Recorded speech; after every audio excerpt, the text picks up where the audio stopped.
ရှေ့လေတွေတိုက်တုံးကခါကုန်းနေတဲ့ငါတို့ရဲ့ညအပင်အိုကြီးဟာတုံရင်ချိနေစွာရှိန်ထူးနေတော့တယ်ကျုံးတော်ရဲ့စီးရပြင်နှောင်းရိပ်တွေလွင်လွင်နဲ့ထင်အောင်ထင်မှာ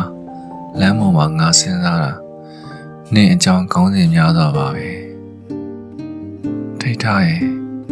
အီဂျစ်ပြက်ကလေးတွေကမိုးတိမ်နေရမယ်နေနင်းနဲ့ငါပြန်လဲဆုံတွေ့ကြရင်ဒီအကြောင်းတွေပြောပြချင်ပါသေးတယ်ငါကဆက်ပြဘူးဝောင်းကိုခိုးစီးပြီးမြင်းမို့တောင်ကြီးနဲ့တိုက်မိမှာစိုးရင်ရှာသူမဟုတ်ခဲ့ဒါပေမဲ့လေဝေလမ်းကြောင်းများမှတုံဝါဖြော်အေးတစ္ဆာကိုပဲ့တင်တန်းနဲ့ပဲပြန်ပေးနိုင်ခဲ့သူငါ့ကိုတက်ငါရင်ဘက်ကိုထိုးခွဲဖောက်လန့်ကြည့်ငါလက်သီးထဲမှာချစ်ချစ်ပေါအောင်စုပ်ထားတဲ့တုံညာတစ်လုံးပဲရှိလိမ့်မယ်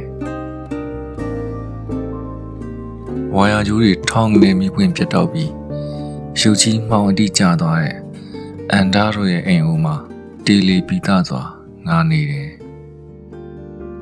တိတ်ဆိတ်ပြားလဲနေတဲ့ညရှည်ရင်းနဲ့ခေါင်းငုံပြီးကိုချစ်တယ်လို့ဘယ်စီပဲဝဲဟစ်အော်တန်းတာရတာဘာကြောင့်ပါလဲအုံမုံချစ်တဲ့ချင်းကိုမဆိုခြင်းပဲဆိုရတာရှည်စိန်ထားတဲ့လက်ပြပုံကိုကိုက်မြူရလိုပါပဲလို့အကွဲနေတဲ့မက်ဒလင်ကြီးကငါ့ကိုပြောပြတယ်